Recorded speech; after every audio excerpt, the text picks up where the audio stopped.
So I have to very quickly hop on a plane and see my mom. Keep her in your prayers. She got pretty sick pretty quickly, and I got to go see her. But I should touch back here by 4 p.m. tomorrow. Mario in Miami. Hammer game! Hammer game, baby, let's go! Yeah! Hammer game! Hammer game! We always hit the nail on the head. Hammer game! Hammer game! Hammer game! Yo, so I'm here with my boy Garcia, the future of the Miami Hurricanes. Mark my word, I said that. What's going on? Go Canes. Yes, sir. All day, every day.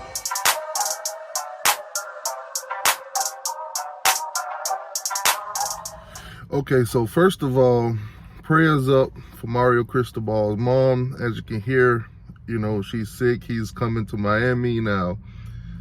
Mario in Miami. Now, he said he will be back in Oregon at 4. As you guys know, they got to get ready for the Pac-12 championship and possibly whatever bowl game they're playing in. Now, some of us could speculate some things, but you know, that's not, we're not going to do it. We're not going to do it. We're not going to do it. We're going to let things play out, let things happen the way it's supposed to happen and all that stuff like that.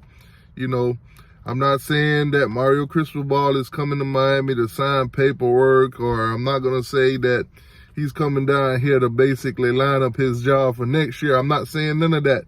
I'm just saying it's kind of interesting that, you know, after the last game of the season for Oregon, you know, they beat that Oregon State team, them Beavers or whatever, you know, that rivalry. They beat them. Congratulations to him and his team for that. But I'm not saying that, you know, after the season over, he's taking a trip to Miami to sign anything or anything like that. I'm not saying that. I'm not going to speculate that. I'm not going to put that out there on you guys because I don't have no facts. I don't have no facts behind that. I'll just be speculating. I'll just be spreading rumors, so I'm not going to do that. But, man, it's kind of interesting, you know, last game of the season, of course. Now, from what I'm hearing, Mario Cristobal spent quite quality time on that field after the game was over.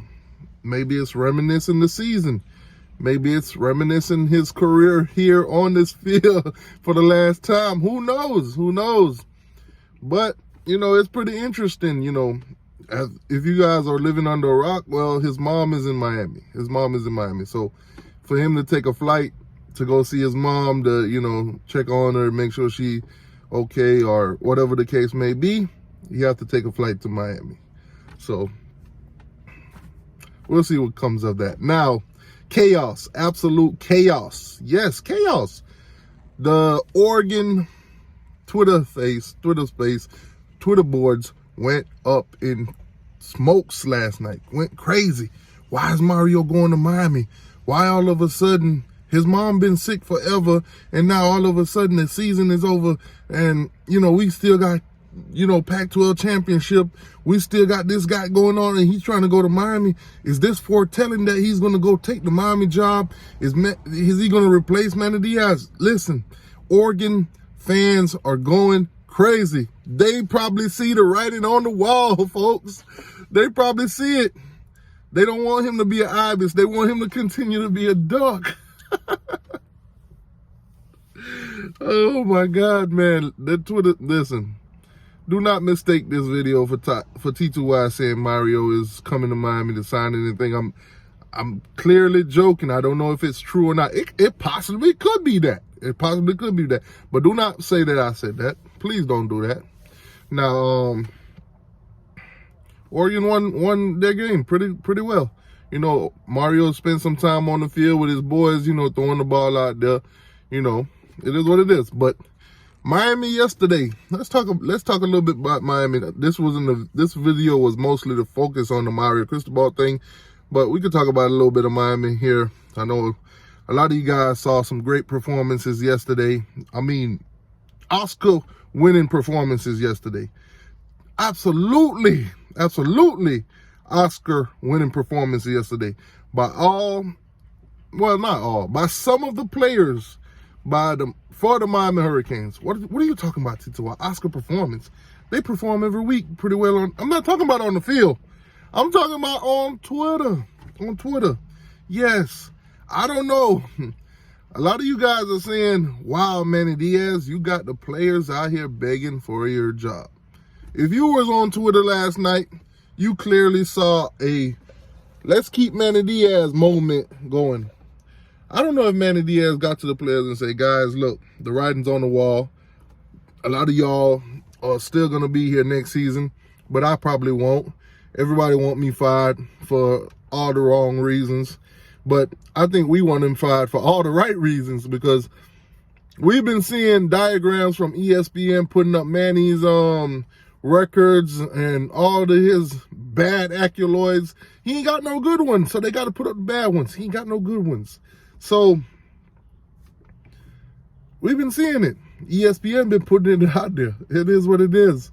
You know, it is what it is. Game day crew, appreciate y'all. Shout out to Bear, man. Ain't he a Miami guy? That's tough. Yeah, they've been putting out the records.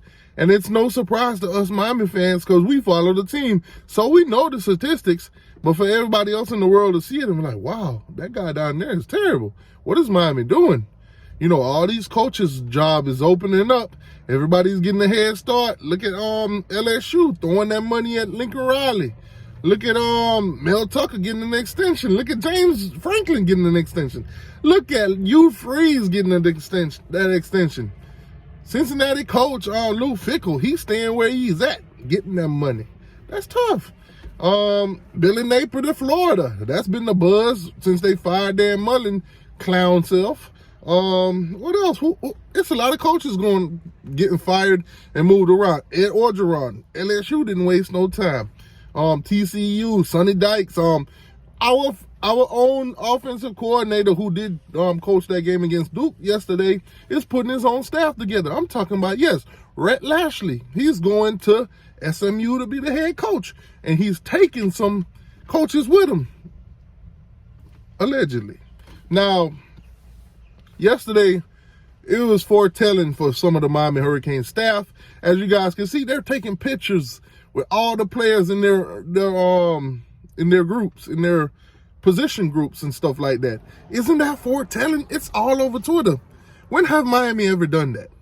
I don't think I've ever seen so many group pictures in my life. I think this is foretelling, man. I think the writing is on the wall. It's not out there yet, but I think it's on the wall. Now, Manny Diaz, press conference.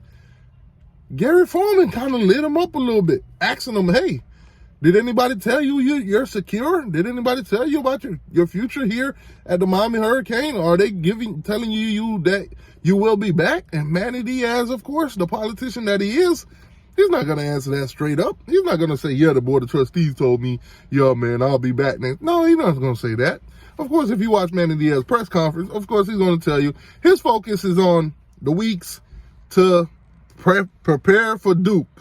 And then after the Duke game, of course, his main focus is to get in some of these kids' living room and recruit. We got 8 commits, guys. So let's just hope some of this recruiting miracle happen and we get all of a sudden a top 10 class or damn near close to it or something. Wish upon a star, guys. Wish upon a star. Then after that, what else? Oh, he's going to find out what bowl game we go to, and then he's going to focus on that. Manny Diaz, he's playing it down to the T, man. It is what it is. Manny Diaz ain't giving you no information that you already don't know. Nice try, though, reporters, for asking them questions. And then pretty much after Gary asked the tough question, here comes a nut hugger. I forgot the guy's name, something about Ryan or something like that. I'm not going to ask you any of the questions, that hard question stuff. I'm not going to bamboozle you, man. I'm not going to force you to give up the tough answers. I'm going to ask you something that nobody cares about. That's tough. Now, bowl game. I'm not sure which bowl game we're going to play in. I'm not sure who's the opponent. But I have seen Alonzo Highsmith rallying for that Miami versus Florida Gators. As you know, the Florida Gators beat the Florida State Seminoles yesterday without a head coach, without an offensive coordinator, without a defensive coordinator, without their mascot, without all their players, they beat them with nothing. They went out there and just beat them. Florida State, y'all are terrible. Y'all are ass. Yeah, man. But right now we sitting back, we're relaxing. We're gonna wait and see who we play in the bowl game. Finish off the season. Manny Diaz, your season is over. You're 7-5. You're not doing nothing. You're not doing Miami no justice. I don't know why all these players are trying to rally to keep you. Maybe it's because they like this mediocre thing. Maybe it's because they like being babied. They love that you're a players coach that they can run over. Yes, all our players, every single one of our players on the Manny train trying to keep them, they are all running backs. They love running you over. That's tough. Now, Brevin Jordan. Shout out to the man, Brevin Jordan, for calling it what it is, a PR stunt. Sorry, Manny. Brevin Jordan ain't falling for your bull crap. Brevin Jordan is speaking out. He's tweeting about it. Hey, man, y'all don't fall for the bull crap. This is the same stuff I saw when I was at Miami. This is a guy that's been there. This is a guy that knows what's happened. That's tough. If you don't want to get developed, if you want to be babied, you know, rally to keep Manny Diaz. Anyway, like, share, subscribe. T2I, man, I'm out.